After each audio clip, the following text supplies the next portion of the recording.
آنها نمیدونند که سیاف میزراب را در کودکی زده آب و تاب دادند. دوستی و همنشینی و همدلی شما با شادروان اکبر ستار چگونه صورت گرفته بود؟ چه خاطره دارید؟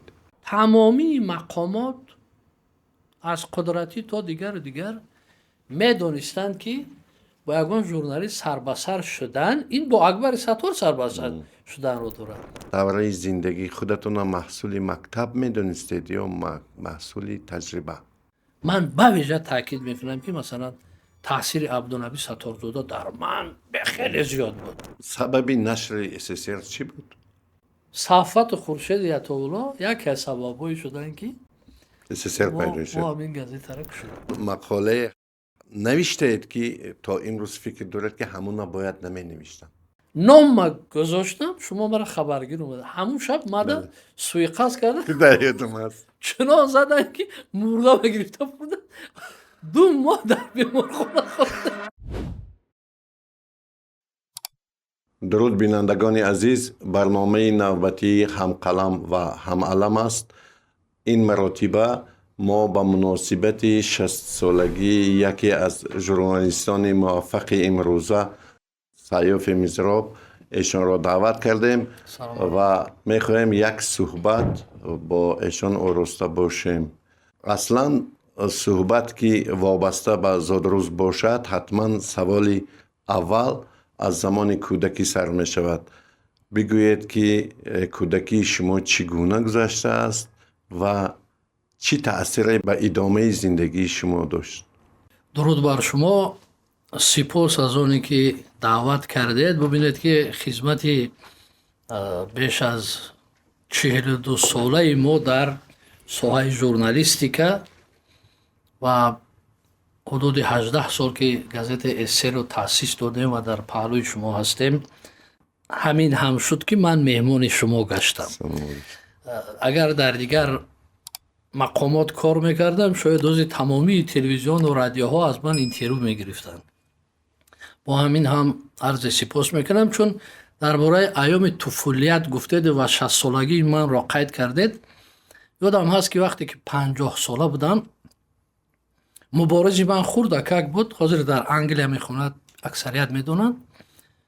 در 50 سالگی یک شعر خوند، یک شعر مثنوی، و آن شعر مثنوی مثنوی معاب بعدتر هم در کردم، یافتم که از سعدی شیرازی بوده است. مبارز گفت که نشاط عمر باشد تا به 30 سال، با 40 آی فرو ریزد پر و بال، با 50 گر رسی یابی تو سستی، با 60 آی نبینی تندرستی، با 70 است مرگی مرد زیبا، با 80 آمدی افتادی از پا، 90 ناامیدی عمر است ای یار، با 100 آی شوی از عمر بیزار. ما که در مرز 60 قرار داریم و سوال هم خوب است که ایام طفولیت رو یاد آوردید. کودکی من مثل کودکی شما و صدها هزار بیننده این برنامه و میلیون ها نفر ساکنان تاجیکستان عزیز همگونه بود.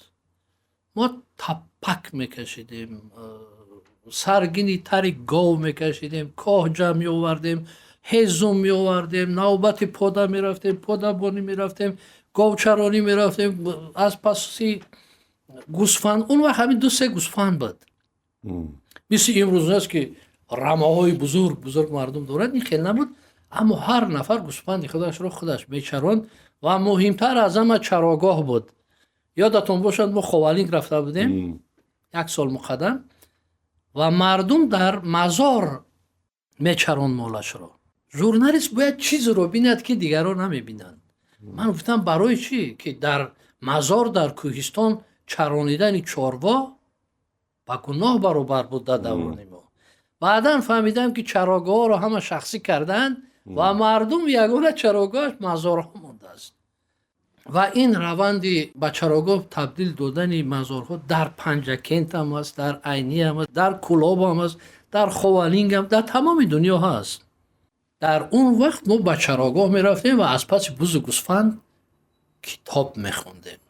در محیطی که من تربیت یافتم را کوچه نامدار کویبش شهر کلاب میگویند که در آنجا در همون وقت با مسئله گذار اوباشان یا کوچه خولیگان ها هم میگفتند.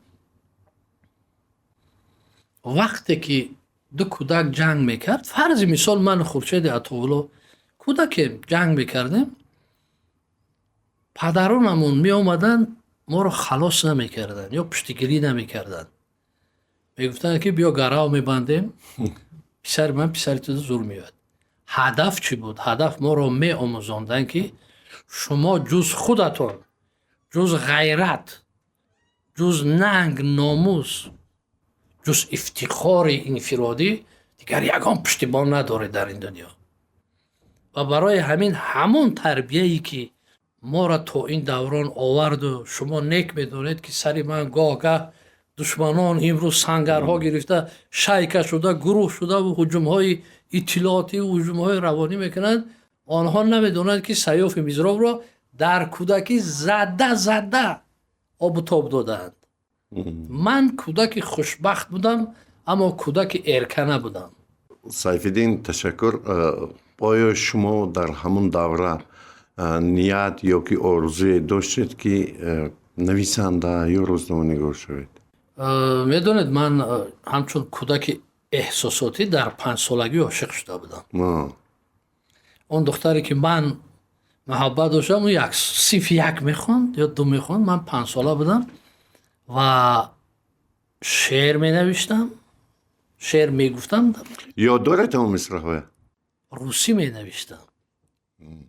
عجیب. در محیطی که من تربیت یافتم محیط شهر بود، همسایه ما تاتارها، نمیسها، چچنها، داغستانیها، باشقردها، اساتینها بودند. واقعا همین بینبولد و طایفی که نقش رستم رو بازیده است در همون محله‌ای که من تولد شدم در همونجا تربیت یافته بود و خیش تبار اون تا هنوز اونجا زندگی میکردن. یعنی که همین یک محیطی روسی نبود، محیط شوروی بود، محیط سویتی بود. همون دختری که دوست داشتید وی هم از ملت دیگر بود؟ نه، وی ملت تاجیک بود اما از کوهستان بود. ما که در شهر زندگی میکردیم دختران کوهستان می اومدن. اگر یادتان باشد دختران کوهستان در نسبت به دختران تگدشت که در بین پخته و پنبه و چابق سوخته و سیاه شده بودن، سفید و زیبا بودن، قد بلند و بالا بلند و ابرو سیاه، همون هویتی حسن را حفظ کرده بودن و تمامی مردم با دختران کوهستان عاشق میشد. و تمامی شاعرای ما چی از قبل تا لایق و بازار و دیگر که اینا از دوستان من بودن، همه با گلدختران انمون کوهستان عاشق شده سبزیده آماده بودن. یعنی که می نوشتم می گفتم در سر اما ژورنالیست هم نبودم. خب بعد مهر نوشتن در دل شما کی بیدار کرد اولین بار؟ میدونید نوشتن مثل یک مرض است، شما را خوب میدونید، یک کسلی است، یک ویروس است و خود به خود پیدا می شود. و در کجای هم خونده بودم اگر خطا نکنم در 4 مقاله است که 2 نوع سخن هست و یکی این که فکر پای کیلک می رود و دوم این که کیلک پای اندیشه. و زیباترینش اون است که فکر پای کیلک رود. یعنی که وقتی که ما قلم میگیریم حتی خودمون نمیدونیم چی می نویسیم. درست است؟ یعنی شما آدم ایجادکار میدونید. امروز ما کلاویاتور و مشکه و دیگر ها رو استفاده میریم، اما در هر صورت وقتی که ما اهل ایجاد سر چیزی نوشتن می نشینیم اصولاً فکر نمی کنیم که باید چی نویسیم. دست می رود، کلک از پای او می دود. وقتی که اندیشه کرده می نویسی و قلم از پای اندیشه می رود، این دیگر است. باید اندیشه قلم را دریاب نکند. در همین سبقت نفری که به همین درد گرفتار است برد میکند و او را میخواند. حتی من میدونم با شما هم شده است که بعضی وقت خودت مطلب خودت رو میخونی حیران میمونی. همین رو من نوشتم. همین رو این منک نوشتم. بله این گونه حالات بسیار میشه. خب شما پس از ختم مکتب میانه آمدید به فاکولته فیلولوژی دانشگاه ملی، اون وقت یونیورسیته دولتی. یونیورسیته دولتی بله. بنا می‌داد. بعد چند سال، 1 سال 2 سال تحصیل رفتید به لنینگراد، حاضر سنت پتربورگ. و بگوید که امین برای شما سنت پتربورگ تحصیل در دانشگاه فاکولته ژورنالیستیکی سنت پتربورگ چه مکتبی بود؟ خب قبل از اون شروع کنم که چگونه من فاکولته فیلولوژی شعبه ژورنالیستیک را برگزیدم. اصولا در تبار ما همه مهندسند، مهندس راهساز. من هم آمادگی میگرفتم که حتما به انستیتوت پلی‌تکنیکی دوشنبه شامل شدم و راهساز شدم، مهندس راه شدم. و اما وقتی که امتحان آخران را در مکتب میانه رقم 6 می سپردیم، اون وقت رهبر صنف ما نیکبخت شورو و معلمه همون از بدخشان بودن و یک مثال متمتیکی اومد. مثال متمتیکی رو هیچ کس حل کرده نمیتوانست. در آن وقت جواب می آمد و پیش از اونی که همه باها را می گذاشتن، پیش از بگذاری مهر را می کندن، جوابای درست اونجا بودن. و همین خیلی شد که باید همین یک صنف همه می افتید، چون که هیچ کس نیفته بود. یک مثال رو معلم ها یاردم میدین که این بران ها مینوس بود. و من برآمده رفتم که معلم گفت که کجا می روی؟ غفور واسه دیرکتور مکتب بود. من گفتم من حل کردم. گفت همون مسئله رو هم حل کردیم. کی ها دیدن مسئله درست است. خوب از روی من نوشتن، تمام در تخته همه رو بردار کردن که اونجا خطر عموما افتیدن یک صنف بود که نمیتونست گذشته از امتحان دولتی صنف 10 ختم کننده و صنف 10 بودن. بعد پرسیدن که کی شدن میخواهی؟ من همون شب یک مقاله در جوانان تویستان خوانده بودم، در تکش بود که فلانی بیسمدانی دانشجوی سال سوم فاکولته ژورنالیستیک لنینگراد. همون پایاد آمده بودم ژورنالیست شدم میخوام.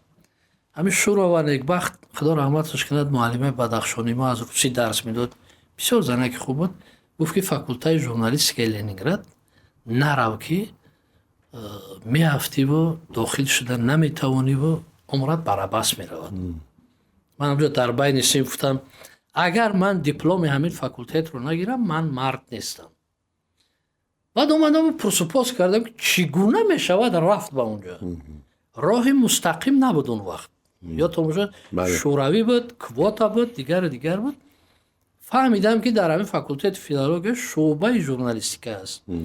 داخل میشوی و بعد از 3 سال خواندن گزارش میکنی با فاکولته ژورنالیستیک لنینگراد حاضر سنت پتربورگ و در آنجا باز 1 سال پس زده از کورس 2 میخونی، 2 با 3. خوب آمدیم شامل شدیم، داخل شدیم. داخل شوی هم عجیب بود. همون علی بهحدود دوستی من که دوست شما هم هست، یکی همون اوباشا و مشزارها هم صنف هم بود. او دوشنبه را خوب میدونست. در کدام یک حاضر چی میگن؟ حاضر کالج میگن. در کدام یک پتیو میخون. من رو گرفته آورد با یک سماسفال. اون وقت ما دوشنبه برای ما خارجه دور بود که برای هر یک توجیک روسا ما رو اینجا راه نمیدادن.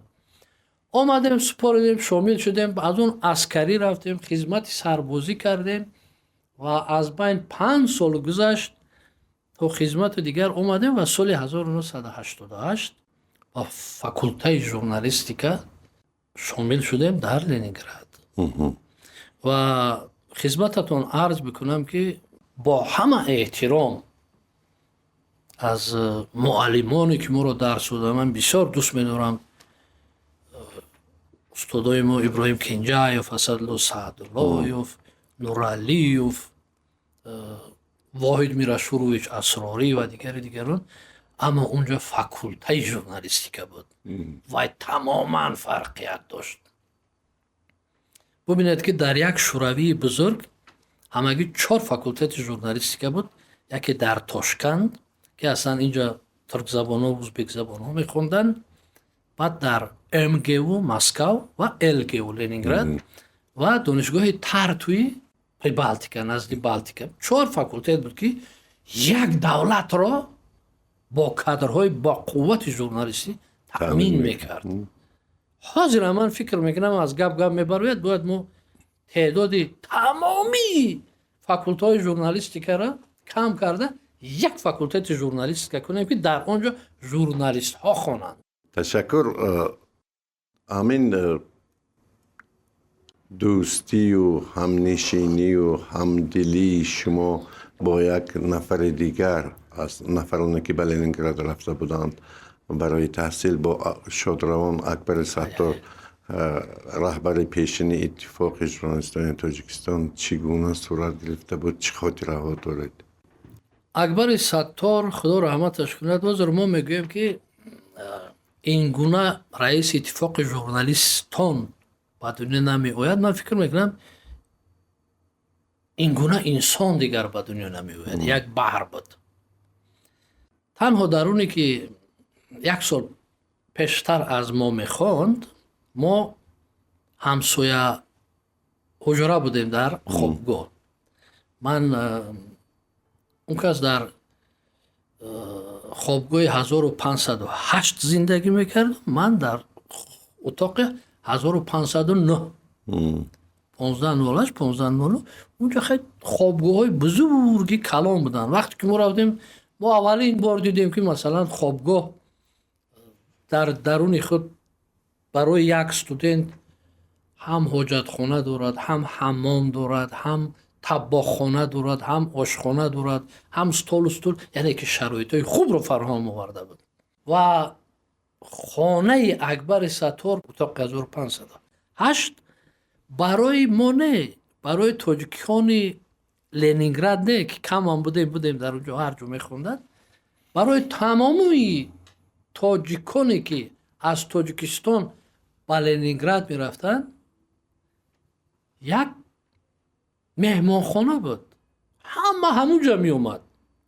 одамҳо меомаданд, мепурсиданд, мегуфтанд ҳо дар ҳамон утоқ, дар ҳамон хона тоҷикҳо ҳастанд. ма хонаи Акбар меомад. Акбар худаш ҳамун кати хобашро қариб ки намедид. меомад, як кас хоб аст. дилаш кушод буд, ҳама як буд. ва анамун бо дилфарохию бо намун ҷавонмардӣ ҳамонро гирифта оварда дар Тоҷикистон ҳаминро такмил дод. ва оне ки дар онҷа тоҷикҳоро сарҷам меовард, дар инҷа журналистҳоро сарҷам овард. агар ёдатон бошад, дар овони раиси иттифоқи журналистон будани Акбари Саттор як вожаи нав, як термин, як вазифаи нав, як маснади нав таваллуд шуда буд. вазири журналистон. бале бале. тамомии чиновникҳо, вазифадорон, тамомии мақомот аз қудратӣ то дигар медонистанд ки бо ягон журналист сарбасар шудан, ин бо Акбари Саттор сарбасар шуданро дорад. ва аввалтар ба Акбар занг мезаданд ки Акбар мегуфт ҳамин Акбар миёнчигарии хуб метонист ва гуфтушунидро дӯст медошт ва гуфтугӯ карда метавонист. ман фикр мекунам ки нахустин нафаре ки дар ҷаҳон дипломатияи гуфтушунуфту гуфтугӯро дорад, ин сарвари давлати мо муҳтарам Эмомалӣ Раҳмон аст ва дар Тоҷикистон дуввумаш Акбари Саттор буд. тамомии конфликтҳо сари як пиёла чой ва ҷои пӯшиш нест, 100 гиром арақ ё май ҳаллу фасл мешуданд. ташаккур, ёдаш бахайр. худо раҳматаш кунад. ҳамин баъди бозгашт аз Ленинград ё ки дар ҳамон замон ҳамин аввалин мақолатонро ёд доред ки баъд дар куҷо чоп шуд? чӣ эҳсос доштед? хуб, вақте ки ман дар факултаи журналистика мехондам, аллакай донишҷӯи курси 4 будам, нахустин бор ки ба Тоҷикистон омадем барои таҷрибаомӯзӣ, ман дар комсомолеси Таҷикистан ба кор рафтам бо ҳамроҳии абдухолиқ давлатов шарикдарсам. ва як матлабе ки ман навиштам номаш бол афганца ном дошт. Русӣ буд. бол афганца яъне ки дарди афғон. ман дар бораи он нафароне навиштам ки онҳо дар Афғонистон ҷанг карда дар ҳамон даврони шӯравӣ омада хорузор шуданд. дар ин ҷо бисёр тоҷик бачаҳое буданд ки дар он ҷо ба инҳо медалу ордену байрақу дигар ваъда доданд, аммо надоданд. ва ҳамон матлаб ҳаминро оварда бо ҳамин тамом мешуд ки як нафар ҷанговари башардӯст ки сина сипар карда буд то фармондеаш командирашро накушанд, тир хӯрда буду командир иро фиреб карда буд, дар охир як ҷумлаи аҷоиб мегуфт: не дай бог я его ещё раз встречу. ҳамин матлаб дар бинои иттифоқи журналистони СССР дар Ленинград вақте ки ҳар сол вай мешуд, конкурс мешуд, навиштаҳоро пешниҳод мекарданд донишҷӯёни Ленинград. ман ҳам пешниҳод кардам. Амлихдон Низомов, Равшан Мақсумзода, Акбари Саттор, дӯстамонам курсамон Мухтори Абдуллову, Абдухолиқ Давлатов ино гуфтанд ки пешниҳод накун. ва дигар ба масъалаи нерускиҳо гуфтанд ки чунки дар ин ҷо дар тамоми мавҷудияти факултаи журналистика дар бинои иттифоқи журналистони СССР ба ғайри русҳо ягон ҷой намедиҳанд. аммо ман пешниҳод кардам. хулас ҳамаро эълон кардан. 3 ҷои сеюм, дуюм, аввалро додан. номи ман набуд. зал нишастааст. унҷа ба масъалаи ҳамон гуфтам нерускиҳо аз 58 давлати дунё мехонд. аз Африқо, Амрико, аз тамоми дунё, аз Осиёву, аз Хитою, аз Куриёву, аз Арабу, Афғону, Покистон. баъд гуфтанд ки гран-при присуждается. гуфти ама дроб барабана, пауза, студенту таковата курса Достиева Сайфуддина Мизрович. Якум бор ман гран-при дар байни русҳо ғайри рус гирифтам ва толор кафида буд. толор кафида ва қарсанг мезаданд. ва онҳо аз мо бештар шодӣ мекарданд ки яъне ки воқеан ҳам факултаи журналистика дастпарваи ғайри русе дорад ки гран-прии иттифоқи журналистони СССР-ро гирифтааст, ҳоло ки ман узви иттифоқ набудам. хулоси калом ин мақола дигар чӣ қадar зиёд одам меравад. аммо вақте ки ман баргаштам ва ба оинаи зиндагӣ ба кор даромадам, ёд дорам. бале, якум матлабе ки навиштам, хато накунам, шабаҳи демократия дар Тоҷикистон буд. он шабу рӯзҳое буд ки баъди ГКЧП тамоми мардум коммунистҳоро сиёҳ мекарду, демократҳоро таъриф ё ки наҳзатиёро тавсиф. ман ҳамеша бархурди вежа доштам. ман рафтаму ҳамин хатои онҳоро дидаму якум матлабе ки навиштам, ҳамин демократҳоро танқид кардам. тамоми ҳамин демократҳои тоҷик пеши ман омаданд ин кӣ бошад. ман вақте медидам ки масалан ман як кӯдаки нав аз паси партаи мактаб хиста, онҳо фикр мекарданд ки инро ягон коммунист навиштааст. ман гуфтам не, ман коммунистҳорам танқид мекунам, аммо инҷа ман хатои шуморо дидам. ана ҳамун майдонсозиҳо буд. то ҳамин давраи зиндагии худатона маҳсули мактаб медонистед ё маҳсули таҷриба? бисёр саволи аҷиб аст. гуфти ҳамон шарикдарсои питерии ман крутой вопрос. аслан ман фикр мекунам ки ман мактаби хубро гузаштам. ман мактаби дар Тоҷикистон мактаби Шарифҷон Ҳусейнзода, Абдураби Сатторзода, Воҳид Мирашурович Асрорӣ, Соҳиб Шӯратиевич Табаров, Худоиназар Асозода, Маҳмад Аминов, Давлатов, Эргашшоев, инҳо ҳамашон бузургҳо буданд. инҳо бузургҳое буданд ки дар ман фундаменти ғазалдӯсториро ворид карданд. шумо нағз медонед ва дигарҳо медонанд ки ман бисёр ғазалҳои классикиро нағз медонам ва зиёд медонам ва ба маънӣ ба умқи онҳо сарфаҳм меравам. ана ҳамин буданд. من با ویژه تاکید میکنم که مثلا تاثیر عبدالنبی ستارزاده در من خیلی زیاد بود و خدا نظر اساسزاده و خدای شریف و دیگرها در اونجا فوندامنت های مدنیت و فرهنگی کلاسیکی و ادبیات سویتی توجه کار میکردن.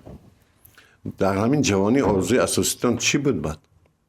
من در جوانی آرزوی اساسی هم گفتم مهندس شدن بود و برای انا همون که من دیپلم گرفته و اومده در مکتب پیش راهبر صنف دیرکتور مکتب گویم که من با وعده وفا کردم، من خوندم. من همیشه میگویم که من ژورنالیستی تصادفی ام.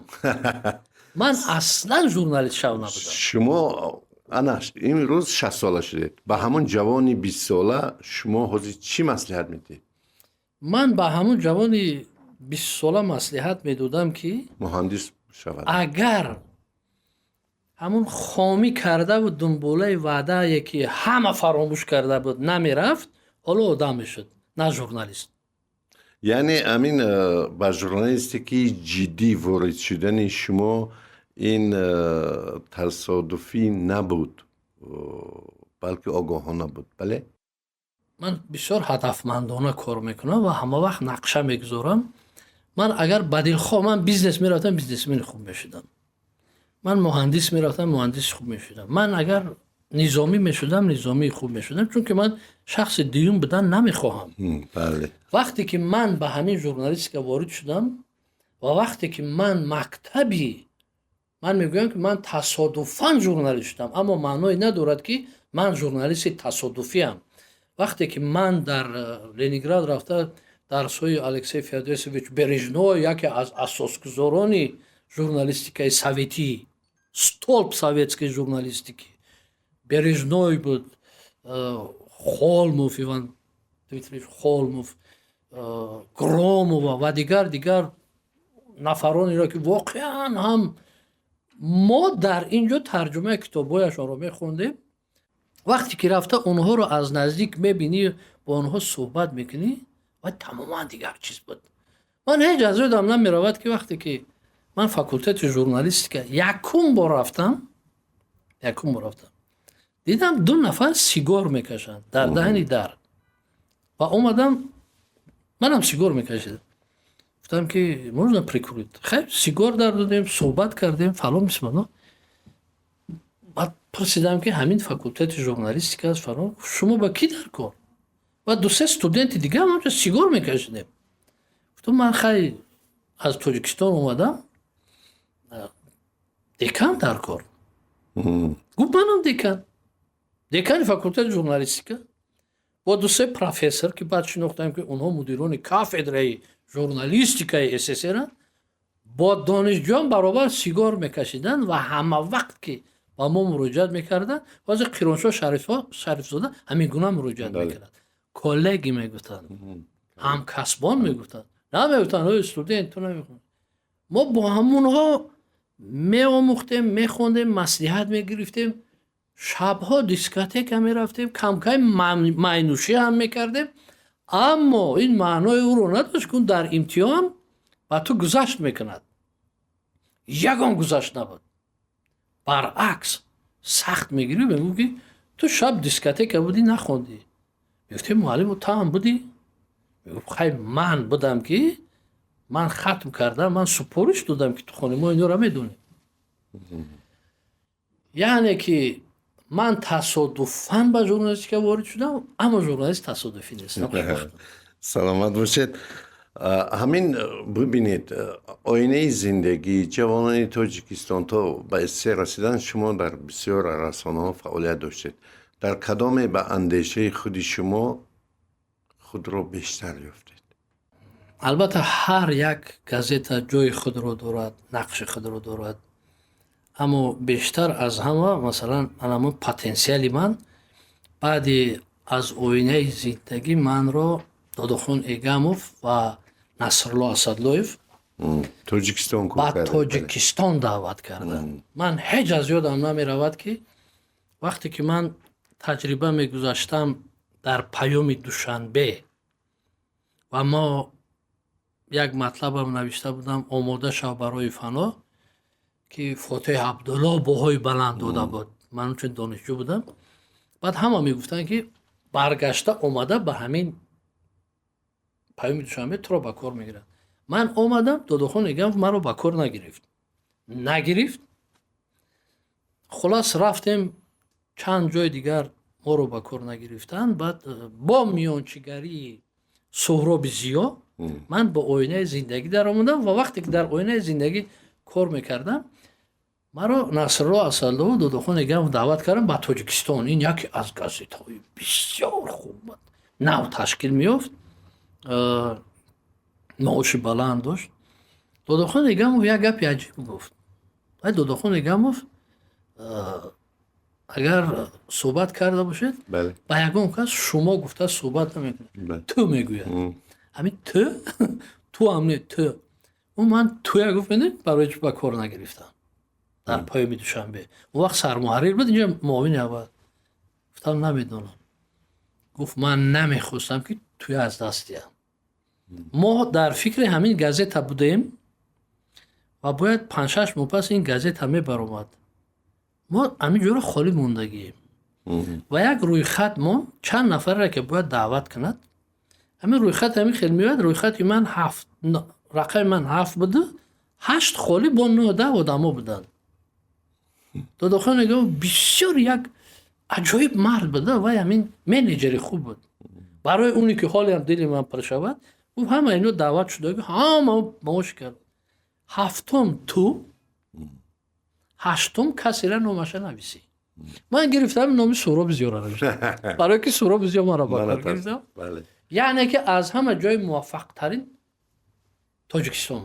амин сабаби нашри СССР чӣ буд? СССР чанд сабаб дорад. ман аслан хуб ҳама медонад ки дар ҷои хуб кор мекардам, дар Радиои Озодӣ кор мекардам. грантҳои хуб мегирифтам, семинарҳо мегузарондам, машваратҳо, кофе брейкҳо, маркази иттилоотии хатном пресс шуда будам, мактаби журналисти ҷавону дигару дигар. ман ҳамеша сертараддуд будам. як рӯз меомадам ки Сафат маст аз ҷои пайдо шуду, гуфт ки намемурӣ аз ин ҳолат. ман бо чӣ кор кардам? мо ҳамкурсем. гуфт ҳамин намояндаи тамоми курсҳо газета доранду мо не. ман гуфтам гӯш кун, ман газетчик нестам дигар, ман радио кор мекардам. ва як рӯзи дигар як дӯсти ҷавони дигар, як собиқ шогирд Хуршеди Атоуллоро охӯрд ва агар ёдатон бошад шумо гуфтед ки ҷои шумо инҷост, баргардед. бисёр як гапи хубам гуфтед ки инҷа холӣ мондааст. мо гуфтед шумо, мо ҷавонҳо кор карда истодаем, ҳамун сину соли мутавассит, яъне ки сину соли 40 боло журналисте нест ки омадаву дар ин матбуот як газета кушояд ва ҷои худро гирад. гапи шумо зиёд мада таъсир аст. яъне ки Сафату Хуршеди Атоулло яке аз сабабҳое шуданд ки СССР пайдо шуд. мо ҳамин газетаро кушодем. дар аввали фаъолияти СССР чӣ мушкилиҳо буданд? вақте ки мо СССР-ро кушодем, шумо шоҳид будед, мо дар ҳамин 8-ум ошёна рӯбарӯ ягон утоқ надоштем. ман як вай доштам, як ноутбук доштам, дигар ягон чӣ набуд. столу мизу курсӣ чӣ набуд. Самариддин Асозода як утоқи хурди ҷои анҷоммонӣ буд, дари оҳанӣ дошт, ёдтон бошад. унҷа Фахриддин Холбек як вақт компютерашон монда саҳифабандӣ мекард, компютер камчин буд ки надуздан гуфта. ҳамонро холӣ карданду ману Сафат даромадем. баъд шумо ҳам омада менавиштед. Зиннатло Исмоил дар инҷа ва СМТ доштан меомаданд. баъд аз ҷои Шаҳрзоди Амин пайдо шуда, Муҳаммад Иқболи Атоев пайдо шуда. баъд дигар ҳамин кор оҳиста оҳиста рафтан гирифт. мо ба масъали мардумӣ аз ҳичи пичи кардем. вақте ки шумораи нахустини СССР-ро мо ба нашр додем, 1000 дона. ягон донааш намонд. ёдтон ҳамаро харидан, ҳамаро бурдан. اپای گلچهره فضیل و خدا رحمتش کنه در همین وستیبیول داخل میفروخت گازیتای ما و شما رو همه گفتن که بیا با نشر میکنیم که همه میخواد که گیرد. ما گفتم نه یک چرا منیجمنت میگویم. ما گفتم که وقتی که ما در همون خوردی باز گاو چرانی و گوسفند چرانی میرفتیم پدر و مادرمون میگفت که گاو و گوسفند رو از آب سیر نکنید تشنه ماند که با دویدن میآید. ما گفتم که همین مردم رو هم تشنه موندن در کار و شماره دیگر علاکه بیشتر شد و خدا رو شکر تا همین روز ما از یگان سفارت خارجی گرانت گرفتگی نیستیم. ما از یگان جا پول گرفتگی نیستیم. هر چیزی که بکنیم مثل که شما در این بیزنس بودید از حساب خود برای خود میکنیم. بله از حساب خواننده است. از حساب خواننده البته. برای شما خواننده مهمتر است یا که واقعیت؟ واقعیتی که برای خواننده لازم است. شما در دوام فعالیت کاری اینقدر سال همین مقاله دارد که تا امروز با همون مقاله افتخار میکنید؟ اکنون مطلبی که مثلا میدونید ما شما ژورنالیستی هستیم که هر روز مینویسیم. همین سعدی مهدی یک گپ خوب گفت. نه در بیرون من شما در گفتم شما گفتید که همین یک مقاله نویسید بعد مینویسید من درست پیشتم شینو نویس گفت گوش کن سیاف میزرو تو و خورشید عطاالله شما گازت شکستید ما اکادمی مینویسیم ما یک ما فکر میکنیم بعد یک هفته مینویسیم. خب نباشد سوالی برعکس همین مثلا مقاله نوشتید که تا امروز فکر دارد که همونا باید نمی نوشتم؟ یک مطلب در جوانان تاجیکستان نوشته بودم اگر یادتون باشه مافیا باید زنده است. بله. من نام هایی که میگذارم اصلا روسی فکر کرده تاجیکی میمونم برای اکثریت پسند میوید. مافیا بسمرد نه مافیا باید زنده است. شما یادتون است شما جوان بود بعد ادام است سالی 99 بود یا 2000 بود 2000 مافیا باید زنده است. یک شماره رفت دو شماره بعد در اونجا میرفت مؤلفه انیق بود است امیرخان خوجامقولوف پالکوونیک امنیتی منطقه کمیته امنیتی منطقه کلاب تاگشتن مخبری خودمان برای بخطری همین 4-5 شماره رفت. همه میپرسید و گازیته خون بسیار بود همین مخبری خودمون کی باشد این کی باشد زنگ میزده کی باشد آفرین احسن. من از کجا میدونم که در این بین همون مافیوزها هم زنگ میزدن. در شماره اخیر سرمایه‌داری دولت نظری گفتم که همین نام من میگذارم. گفت که نگذاری چی؟ وقتی این مقاله این قدر شروع شد نام من گذاشتم شما مرا خبرگیر اومده همون شب ماده سویقاست کرده در یادم است چنان زدن که مرده بگرفته بودن 2 ماه در بیمارخانه خورده. شما اومدم بله انا همین مقاله را اگه نمی نوشتم نه پشیمون ازم چرا نامم رو گذاشتم. چون که میبخشید چون که تا حاضر بعدی همون یادتون است که مرا با کارد با سرم زده بودن شتیگنوژ автомат تا حاضر فراموش خاطر مردم یادم. سلامت باشید یادی اون روزها بخیر بود. بعد به نظر شما خط تحریر SSR مثلا با چی فرق میکنند؟ بعضی وقت نفران می آیند مطلبی می آورند و شما محرر بدید التماس همین را نریزانده یا نچکانده یا پورا چاپ کنید. همین را که گفتن من مطلب را بازپس میمونم میگم راو گازیتک شو خودت چاپ کن. من محررم. محرر از کلمه نمون حریت آزادی آزاد کننده است. از غجدی ها آزاد کردن و مطابق کردن. هر ردکسیون سیاست ردکسیونی خود رو دارد. من همه وقت میگویم که ژورنالیستیکای ملی باید ژورنالیستیکای تنقیدی باشد آینه باشد اما همه وقت با خط مشی دولتداری خود موافقت کند. بله. همه وقت ما باید در پهلوی حکومت مرکزی باشیم. ببینید که امروز امروز چهره اساسی اصلی و اصولی ژورنالیستیکی که ما میگفتیم آزاد است، دموکراتیست، از اروپا و امریکا روشاد شد که بله گپی را میگویند که حکومتشون میخواد. بله پس چرا ما این کار را نکنیم؟ تشکر. امین فشارها بعد به شما تاثیر از آن نمی‌بینی؟ فشارها هم وقت تاثیر میرسونند به ویژه وقتی که نفرانی که مثلا از ژورنالیست که دور هستند تو رو مصلحت میدهند. شما توازن بین آزادی سخن و مسئولیت رو چگونه حفظ میکنید؟ میدونید وقتی که من باز هم در لنینگراد میخوندم یک گپی عجیب بود. میگفتند که свобода слова измеряется длиной той цепи, которая выделяет для нас государство.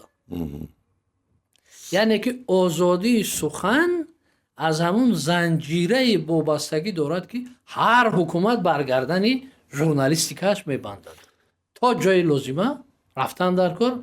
اونجا وقتی که سیر دولتی سر میشود، منفعت های ملی سر میشود، خط قرمزی همه دارند. بله این را باید روایت کرد. سلامت باشید. بعد همین مصاحبه یا تحقیقات یا نمیدونم درسایی که گذاشتید همین یگان تایی همین برای شما همچون خط گردش حساب میافت؟ گردش بسیار اندیشه دیگر نمیدونم یا تماما روند حیات شما تاثیر رسوند؟ ببینید در اون دورانی که مثلا من و شما ژورنالیستی میکردیم، به هر حال من از شما کلانتر بزرگترم، پیشتر به کار در اومدم. خیرت همین سخنه گفتید اگر نه بسیار گمان میکنن که شما از من جواب اما گفتی علاودین یک صحنه خوب دارد که من را هم میپرسند که او شما جواب میدید 60 میگوید که یک صحنه بدخشی دارد، میگه مادر چی خیلی؟ میگه изображение звук пропал. ما همون изображение موندگی بود در اونا خلبت شدگی. خلاص کلام وقتی که ما ژورنالیستی میکردیم، ما ژورنالیست که تاجیک خیلی موفق بود. ما مثلا در همون سالها نبود آدمی که ما با اون صحبت نکرده باشیم. سر از دوستم و فهیم بله مسعود و دیگر در اون جنگ ها می رفتیم، بحث ژورنالیستی اشتراک میکردیم. در اینجا مثلا کماندیرهای فرانت خلپی تا قربان چال و غفار سیدا یا یعقوب سعید و دیگر و رحمان گیتلی را من ندیدم، اما مثلا میرزا جگای و میرزا خوجا احمد و اسکندرов اینها که قماندان های صحرایی بودند، اینها به ژورنالیستان اعتماد داشتن، باور داشتن. و هر صحبتی که مثلا من میکردم ما میکردیم، اندک میخواستیم که همین فکر و اندیشه همونو را بر همین صلح مایل کنیم. همین صلحی که به دست آمد برای سرور دولت ما بسیار گران بود. زیرا حالا ما فکر میکنیم که اون طرف قماندان جمعیت قماندان سالاری بود، اون قدره که قماندان های اون طرف مقابلیت میکردن، این طرف هم همین محمود و عزت و فیضلی و دیگر اینها هم مقابلیت میکردن. اینها هم نمیخواستن صلح شود. صلح آخری دوران جنگ سالاری بود. ما بین همین ها هم ژورنالیست هم دوران خود همه ما کوار میدویدیم. چند بار شما رو زدن؟ من از خورشید یا تو دارم 5 بار. چند بار اینسولت شدید؟ 3 بار اینسولت سکته مغز شدید. من را با تعبیر سروبشون میلیون بار زدن و من 5 بار دیلم رو جراحی کردم. این نتیجه امین زحمتی هست که ما فکر میکنم که پیش از مردن نفس آسوده میکشیم که ما برای این ملت، این دولت، این خلق، این سرزمین خدمت کردیم. گفتی صاحب تبرف یک وینچه چرخچه بزرگی گردش آور صلح شده ایم. سلامت باشید. همین سوال آسان تر میتونم این دفعه. همین ژورنالیستی فعال از ژورنالیستی بی‌طرف با چی فرق میکنه؟ خیلی آسان. گوش کنید. اگر خطا نکنم ناپلئون گفته است بدترین دشمن انسانیت بی‌طرفانند. سلامت باشید. امروز با فعالیت ژورنالیستی 20 سال پیش چگونه بها میدید؟ فعالیت ژورنالیستی 20 سال پیش خودم فکر میکنم که 40 ساله یعنی در 40 سالگی بله خیلی کارهای را اون وقت کرده بودیم و اگر همون فعالیت 20 سال پیش نمیشد فعالیت 18 سال بعدی ما هم نمیشد. یعنی که ژورنالیستیک علم است، خود به خود علم است، ساعت به ساعت باید آموخت، پیشنهاد کرد، رشد کرد، پیش رفت. سلامت باشید. این سوال نوبتی وابسته به همون است. ژورنالیستیک در تاجیکستان امروز در کدام سطح است؟ بسیار در سطح پست غیر پروفسیونالی، بسیار در سطح پست خرد. من میگویم با اجازت شما از همه خطایی که خطای دغلی که در ما شد با بهانه جوانسازی تمامی ژورنالیستان کسبی رو رفته اول از تلویزیون رادیو پرت افتاد. ببینید ما نه پوزنر داریم، نه تکر داریم، نه سلاویوف داریم، حتی سلاویوف نداریم. نداریم. مردم چی میخواد؟ من نمیگم که این جوانو شاید بی‌سوادتر باشن، اما مردم وقتی میدونید من یک برنامه رو گوش میکنم یک کودک اومده است از من سوال میکنه درباره اویلاداری. من تو چند ساله خیلی فلان دخترچه بود شوهر داری نه؟ تو چی میکنی؟ من درباره همین مناسبت های اویلاداری هم مقاله کردم. من تو دختر جان برای که حاضر چیزی که من میگویم که تو درک کنی باید مثل من مثلا 20 سال ازدواج داشته باشی. یعنی که یک کودک درباره ازدواج و مثلا نمیدونم تنظیم رسم و رسوم وقتی ملت رو نصیحت میکنه قبول نمیگردد، اما وقتی که یک ژورنالیست سال دیده گپ میزند این دیگر است. ما جمعیتی هستیم که جمعیتی ما سال دیده پرست است. ما مسافدا رو حرمت میکنیم، ما کمپیرها رو حرمت میکنیم. بدترین پلتترین تاجیک اگر بیند یک مسافد رو سلام میدید، یک چی میدید، دعا میگیرد، از راه میگذاروند، مادر میگوید، از بالا میگذارد، از جاش میخیزد، در نقلیات جای میدید. این عرفی ماست، تعارف تاجیکی است. ما اینها رو برهم زده. ما رو نصیحت میکنن کودکان کی کودک گوش میکنن با تمامی با سواد بودن. ما یک وای داریم همه تاجیکو یک سال بعد خورده است 10 سال خورده است 1 سال و 10 سال وقتی ما میبینیم وقتی که مثلا یک نفر میخیزد 20 ساله و 30 ساله یک جمعیت رو نصیحت میکند مردم حالا قبول نمیکنند. برای همه ژورنالیستیک خیلی سوس شده است. ما ژورنالیست سیاسی نداریم. ما ژورنالیستی نداریم که سیاست جهان رو بهاگذاری کرده تواند. اکثریت فکر میکند که من مقامدارو رو در نظر دارم. نقطه نظر سیاف میزراب و نقطه نظر خورشید در دولت در یگان مورد صدا دهد مناسبت با فلان دولت بد میشود و اون دولت با ما چیکار دارد؟ سلامت باشید. ژورنالیست تاجیک امروز آزاد است به فکر شما؟ همین سوالی که من دادم با همین وابستگی داره. خطر اساسی ژورنالیستیک تاجیک چیست؟ ببینید من از فکر میکنم اکثریت میگوید که اینترنت بلاگر اینها، اما من دیگر نظر دارم. مثلا شما بلاگر حاضر گویا که بلاگر، اما بلاگری بسواد خطر اساسی سر ژورنالیستیک تاجیک و ویزان کم دانشی بسوادی کم خوانی است. سلامت باشید. سنزور وجود دارد یا نه؟ بله. همین ژورنالیستیک این خدمت به جامعه است یا کسب؟ اصلا ژورنالیست که باید کسب باشد. اگر ژورنالیست کسبی شد خدمتش به جامعه میرسد. چی چیز ژورنالیست رو قوی تر میکند؟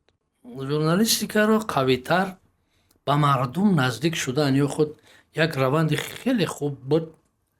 ما اونقدر قبول نکنیم اساس روی همین کار کرد و بردی ما هم همین شد. گراجدانسکا ژورنالیستیک با مردم سر کار. ژورنالیستیک اجتماعی. همین شبکه‌های اجتماعی به ژورنالیستیک کمک کردند یا که ضرر رساندند؟ шабакаҳои иҷтимоӣ на танҳо ба журналистика, балки умуман ба ҷамъиятҳо зарар мерасонад, кӯмак намекунад, ҳеҷ вақт кӯмак намекунад. имрӯз журналистика ба куҷо меравад? журналистикаи тоҷикро дар назар бале, бигиред. Мо мутаассифона на ба пеш меравем, на ба қафо. Мо дар ҷои худ истодаем. ҳамин журналист ба фикри шумо метавонад бетараф бошад? медонед умуман агар чиро бетарафӣ ҳисоб карда мешавад, масалан журналистикаи профессионалие ки ман хондааму дар хориҷа такмил додаам, ин буд ки журналист бояд филтр набошад. журналист бояд ноқил бошад.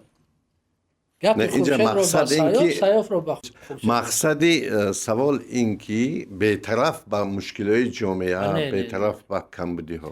ман охир ба ин савол ҷавоб додам Бале. ки шумо 5 бор инсулт шудед, ман 5 бор дилкасад. саломат бошед. ҳар ки покаҷ мегузорад хуни дил мо мехӯрем, шишаи номуси олам дар бағал дорем. ба назари шумо ҳақиқат ин воқеият аст ё тафсир? ман гуфтам ки имрӯз бубинед ҳақиқате ки дур намеравем, ҷанги Эронро мегирем. ҳақиқате ки ҷонибдорони Эрон мегӯянд дигар аст, ҳақиқати ҷонибдорони масалан Амрикову Изроил мегӯянд дигар аст. ман як мисол меорам, баъд шумо саволатонро давом диҳед. ман медонам ки инҷа вақт кам аст, аммо баъзе тафсир мехоҳад. ҳақиқати масалан анами ҷанги Эрон чист? бубинед вақте ки як давлат аз чанд ҳазор километр дур омада нуқтаҳову объектҳову ҳамаро валангор мекунад, ин гӯё ҷабрдида аст ва як ракетаи инҳо як ҳавопаймои амрикоиро мезанад, ин мо задем мо кард ва мардум ана ҳаминро ҳақиқат мепиндоранд. русо як масал доранд, слёзи для бедных, яъне ки ашкҳо барои камбағалон. ҳама вақт як паҳлавони зур барояд ку, як паҳлавони кӯчагӣ барояд, ману шумо ки мухлисӣ мекунем ва ҳам кӯчагӣ бечораки харобаки лоғараки ӯро занад гуфта. аммо паҳлавони зур ҳазорҳо нафарро зада меояд, як пешпо мехӯрад, мо қарсак мезанем. имрӯз ҳақиқати ҷанги Эронам ана ҳамин аст ки онҳо тонистанд ки як давлатро омада зеру забар кунанд аз чандин ҳазор километр дур, аммо инро гӯӣ тарафдорон ин ҷониб туро қабул надоранд, унчагӯи унаш қабул надоранд. яъне ҳақиқат бо тафсир таъсиррасон мегардад. эътимоди мардумро ба расонаҳои чопӣ чӣ гуна бояд гардонд? умуман ба расонаҳои чопӣ не ба расонаҳои ватанӣ медонед, ба воситаи ахбори ҳамин омма. ҳафтаи гузашта бояд одам ҳаққонӣ бигӯяд ки масалан дар Хуҷанд як ба масъалаи домсоз мардумро фареб кардааст, бале, ин хонаша таъмир карданд, пула надодааст ки он мансабдор аст ё сарватманд будааст. собиқ мансабдор. инҳо хестанду куҷо рафтанд? расонаи хориҷӣ, яъне ки эътимод дигар надоранд, на ба фараз, на ба СССР, на масалан ба телевизион, на ба радио. ин бад аст. агар мардум ба расонаи дохилӣ эътимод надорад, ин хеле бад аст. раҳи инро бояд гирифт. давоми ҳамин савол, яъне ки журналистика бояд миллӣ бошад ё ҷаҳонӣ? журналистика бояд миллӣ бошад. миллӣ, аммо агар аз нуқтаи назари манофеи миллӣ мо дар ҷаҳон изи пай надорем, ин бад аст. ҳозир ман як мисол меорам. мо дар 35 соли истиқлолият як журналист, тарҷумон не, як журналисти англисзабон, як журналисти фаронсазабон, як журналисте ки бо хитоӣ нависад, як журналисте ки бо арабиву испанӣ нависад, русия тайёр накардем. медонед ман кадом забонҳоро номбар кардам ҳозир? забонҳое ки дар созмони милали муттаҳид қабул шудаанд, забонҳои ҳукмрон. мо омода накардем, чунки журналистика аз мадди назари идеологияи мо куллан дур мондааст. мо то ҳозир журналистро аз актёр, актёрро аз журналист, ҳофизро аз журналист, журналистро аз сароянда, журналистро аз артист, аз шоир фарқ намекунем. шеър менависад журналист, вай мекунад журналист, ин мекунад журналист. журналистика илм аст. پس با نفرایی که ژورنالیست شدن میخوان چی مسئله میدید؟ مرا بارها میپرسند که مثلا هر دو در فاکولتت ژورنالیستیک هم گفتن، من گفتم من روسیگه مسئولیت میدم که ژورنالیست نشم. یک مثال بگم خورشید، حتما ما باید این را بگم. خدمتی که 42 سال من برای ژورنالیستیک توجیه کردم. یک در روزنامه SSR 1000 سرمقاله نوشتم، همش برای منفعت ملت بود. در همین ماه دکبر سال گذشته تمامی همین شبکه‌های اجتماعی که خیلی اینا یک رکنی ملتن، مثلا آب گرم رو از سرد فرق نکرده در سر من چهارمغز شکستن برای یک نمیدونم هیچی نبود. انا همین است. بله. کورنمکترین بامان یعنی که همون اودیتوری بودن که مثلا وقتی که ژورنالیست، من دوی میگم که نبلگدارنه پروفسیا، کسبی هست که قدر نمیشود، قدر ناشناسی است. خورشید عطاالله صدها مطلب می نویسد و در یک جا فرض میشد یک جا پشپا میخورد میغلطد، چند نفر نوار میگیرد، تمام دنیا. من مثال بگم، نمیگه خورشید عطاالله غلطید، این خورشید کلاویده یا سیاف بزرگ. ما فرشته نیستیم گفتیم اما مردمی که گفتن، اما مثلا همین ملت یک خطای کوچکی تو رو میبیند کو در سر چهارمغز میشکند. برای همین من بر یگان کس توصیه و مصلحت نمیدهم که ژورنالیست شود. سلامت باشید. ژورنالیستیک چاپی امروز به نظر شما رشد دارد یا که به کام تاریخ میرود؟ باز هم واقعه های همین ایران و امریکا و اسرائیل رو گیریم، ژورنالیستیک اینترنتی رسانوی، این ژورنالیستیک یک لحظه اینه و محو شونده اند. من 12 سال در رادیو کار کردم، بهترین گزارش رو میکردم، هیچ چیز نموند. بله. اما امروز مثلا من نیت دارم که خدا خواهد روز 25 60 مقاله هم رو در شکل کتاب چاپ کنم. اینها ماندن. بله. من نمیتوانم فرض مثال که مردم رو شنونم 60 مقاله هم رو 60 رپورتاژ هم رو از رادیو گوش کنند. یعنی که شما آینده ژورنالیستیک رو روشن من خوشبینم. خوشبین هستید. من فکر میکنم برمیگردد. بله. نه تنها ما، جهان سر ژورنالیستیک کتبی یعنی خطی برمیگردد. همون что написано пером не вырубишь топор. اکنون سوالای قدر من گاگا روسی میگم، خیلی مرا ببخشید، من اصلا ژورنالیست روس زبانم. من فیلولوژی روسم، من ژورنالیست. شما خود رو بیشتر ریالیست میدونید یا ایدئالیست؟ هر ریالیست در ترکیب تفکر خود ایده میپرورد. ریالیسم به ایدئالیسم نمیشه. در زندگی کدام ارزش برای شما مقدس تر است؟ من با یک شعر از مولوی پاسخ میدم به شما. از پدر پرسید روز یک پسر، بهترین دین ها کدام است ای پدر؟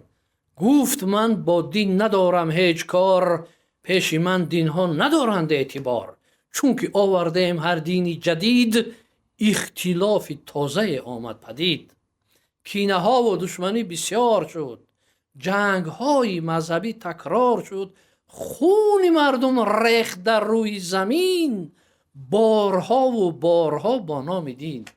نه مسلمانم نه ترسا نه جهود، سر به حکم عقل می آرم فرود.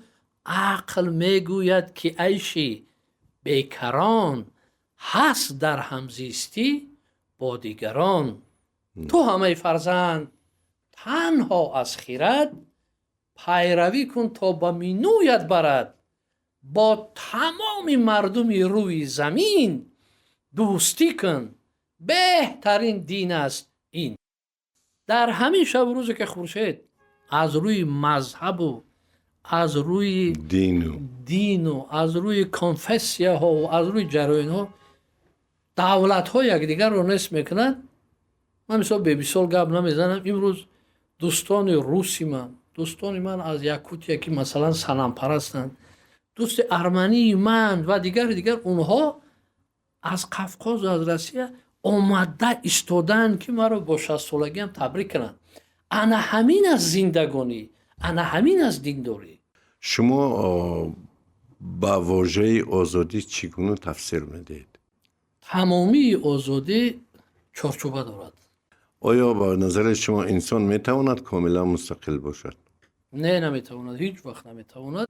حتی در کتاب‌های آسمانی ما چارچوبه داریم. انا همین کانستیتوسیا و انا همین قانون‌هایی که هست همه‌شون یک چارچوبه دارند که در همون آدم باید خودش رو جا کند. بهترین دموکراتیا چیست؟ آزادی و دموکراتیا رو من نگفتم، این حکومت قانون است. اما وقتی که قانون برای خرد و کلان یک خیل باشد. یک خیل باشد. با نظر شما قدرت سخن تا کجا میرسد؟ چون این سوفته است در حکمت ارسطاطال یونانی، ارسطاطل. سخن پر کن تو از دانش، به دانا گو اگر دانی، سخن دور ریز پنهانی، سخن شعر است زندانی، زمان در تفکر به که عمر در پشیمانی. سخن همه قدرت را دارد، اما موقع شناس و سخن را گفتن این تفکر و عقل خیرد انفرادی طلب میکنه. همین موقع شما در زندگی بار تغییر یافته است؟ اکنون این خیلی است که در نسبت به دلخواه مسئله موقع دلخواه آدم تغییر می‌یابد، اما مثلا پرینسیپ هایی که من دارم، مثلا موقع شهروندی که من دارم، ملت دوستی، وطن پروری، دولت محوری، هیچ وقت تغییر نمی‌یابد. همین روز خورشید من در مجلسی که هر روز چهارشنبه در گازت استر میگذرونم یک گپی عجیب گفتم. اونجا یک سخن رفت، برو یک محل رفت، من گفتم گوش کنید، هر نفر که در SSR کار میکند باید دو پرینسیپ را رعایت کند. اول محل تولد خود، زادگاه خود را دوست دارد. اول دوست دارد.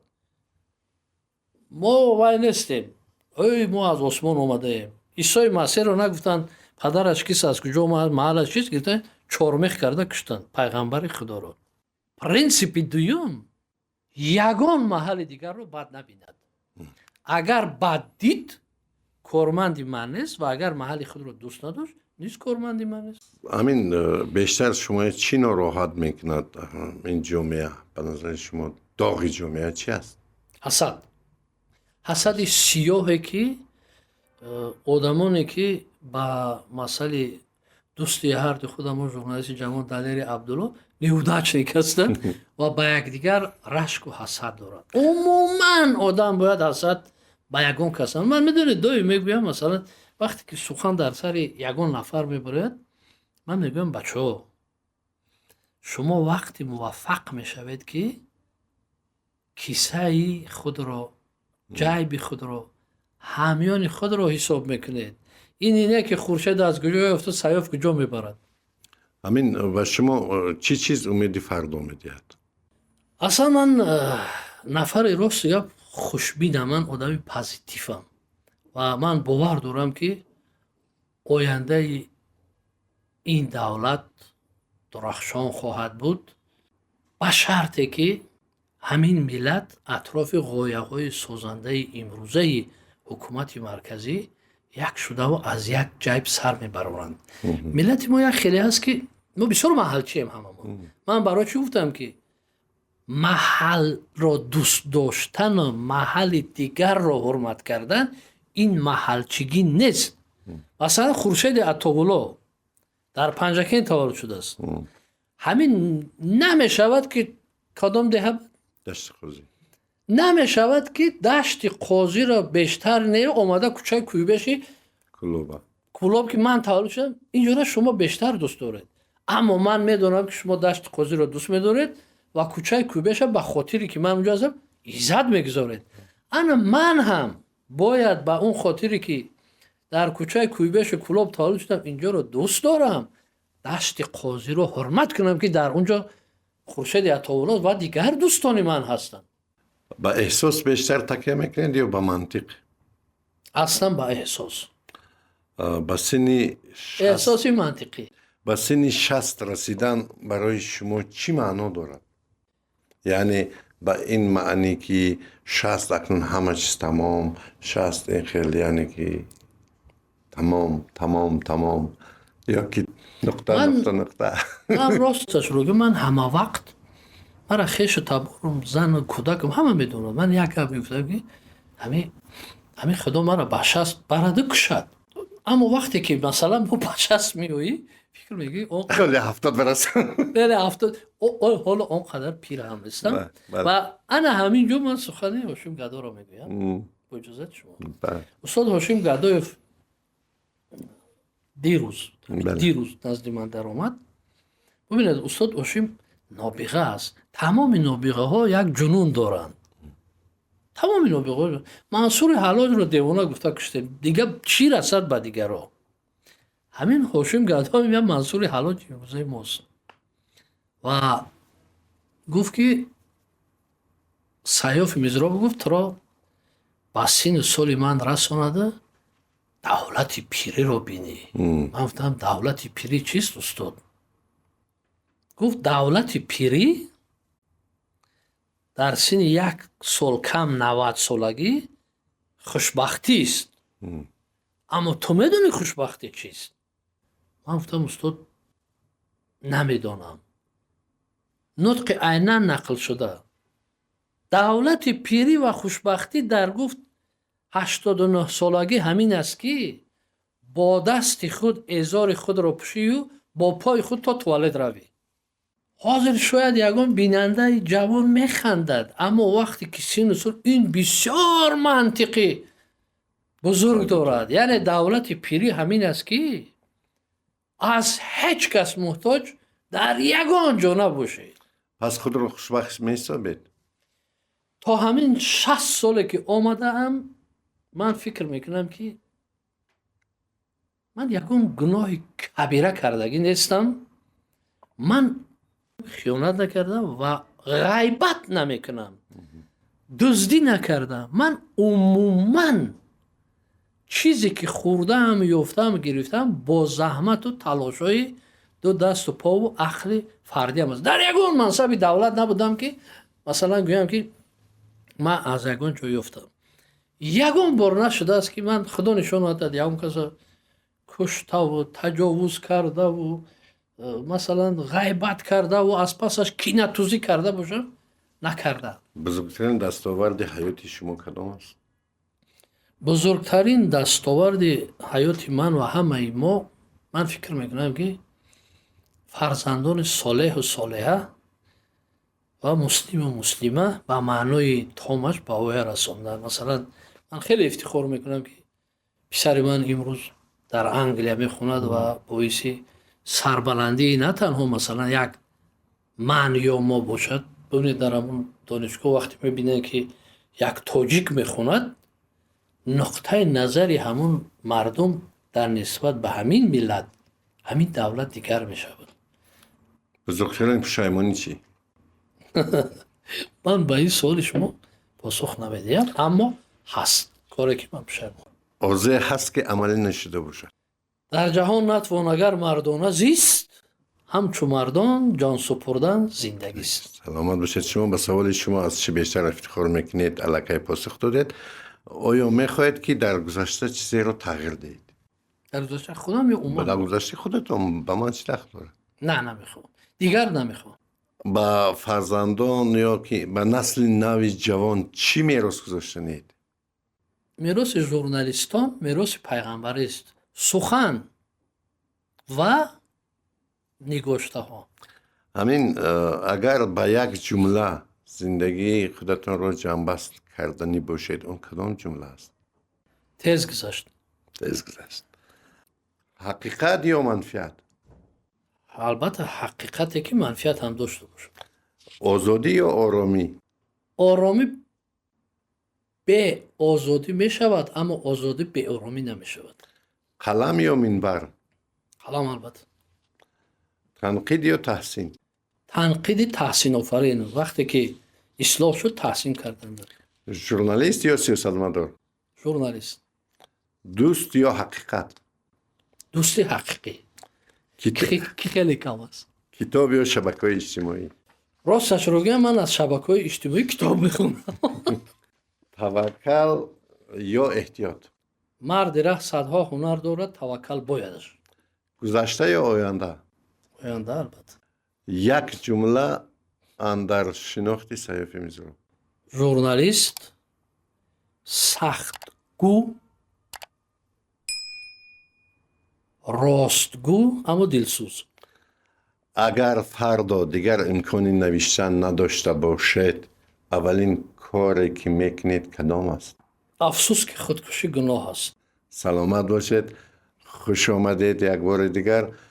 این بود برنامه نوبتی هم قلم و هم علم با اشتراک سیاف میزراب، یکی از ژورنالیستان صاحب نام امروز، سردبیر هفته‌نامه SSR به مناسبت 60 سالگی مولودشان. خوش آمدید. سلامت باشید.